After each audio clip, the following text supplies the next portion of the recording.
All right. First of all, I want to congratulate Andy, his staff, the players, Patrick, Travis, Chris. What an amazing game tonight. Also want to congratulate Mark Donovan and Brett Veach. So much work goes into an evening like this.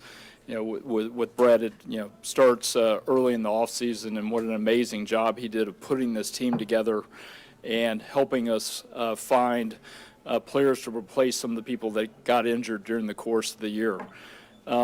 It's an amazing achievement. We talked a lot about this early in the year about the opportunity to be the first team to go back to the Super Bowl after back-to-back wins, and it's hard to even put into words what it means to have the opportunity that we will here in 2 weeks in New Orleans. So special. I want to give a shout out to our fans tonight. I thought our fans were incredible. GEHA Field at Arrowhead is a very difficult place for opposing teams to play, and our fans made it so tonight. And then lastly, I want to congratulate the Bills on a tremendous season. What a great football team, fantastic organization that they have. Clark, how do you think your dad would react? Well, as much as we as a family like having a bunch of trophies with his name on it, I think he would have been upset because he was so humble. I don't think any of us really could have dreamed about it being like this and having the success that we've had, winning 5 Lamar Hunt trophies in the last 7 years, and going back to the Super Bowl.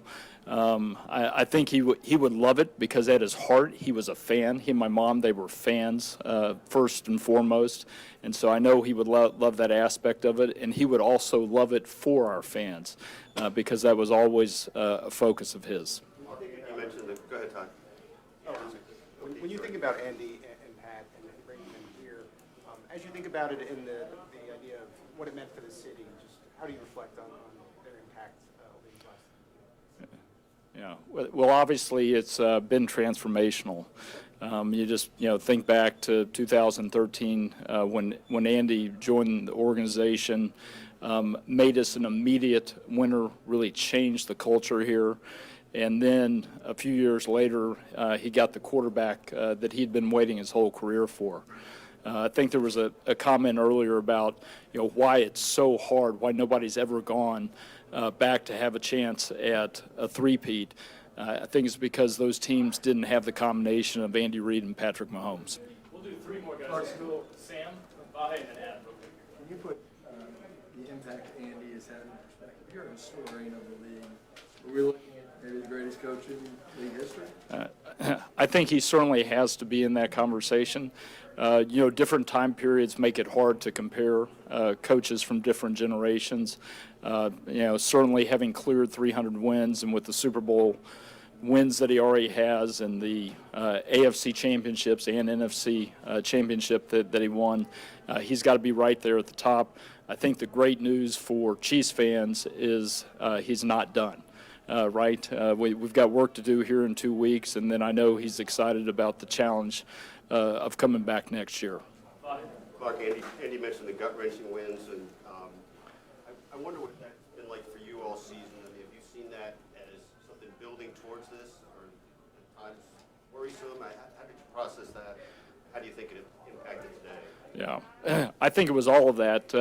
Certainly it was a roller coaster for everyone who's a Chiefs fan. All those close games, but at the same time, we were learning something valuable from it, and we've seen it in the past. And I think Patrick Mahomes is at his best when the games are on the line. And I said it outside the podium how he and his teammates almost always find a way to get it done. They did tonight. Tonight we were playing an incredible football team, the Buffalo Bills. You knew it was going to be close. We have the history of our playoff victories over them the last several years, so you knew it was going to be a close game because all those games were close. And I think the experience that the team gained during the season really helped them tonight. Last 2, Adam, and then Nate. Go ahead, Adam. Clark, congratulations, by the way. You said a minute ago you didn't dream of having success like this as an organization. What did you dream of? What did you think were realistic expectations? Yeah. Well, our goal has always been to build a consistent winner, but the dream was to win one Lamar Hunt Trophy and win our second Lombardi Trophy, which we achieved back in 2019. And the great news is none of us were satisfied with that. Nobody in the organization, Andy, Pat, Brett, Mark, myself, our entire family, we wanted to come back and have a shot for more. And credit really goes to Brett on helping us build that consistent winner. A lot of the players have changed over the last 6 years, but here we are back in the Super Bowl. Last one, Nate. Mark, when you're watching 4th and 5, your midfield, just what goes through your mind when you see Spags blitz your best cornerback, knowing that either if it fails or succeeds, it kind of will tell the story again? Yeah. Well, we've been blessed to have Spags here for a number of years, and we've seen him do that in the past. So, like our players, I trust in Spags.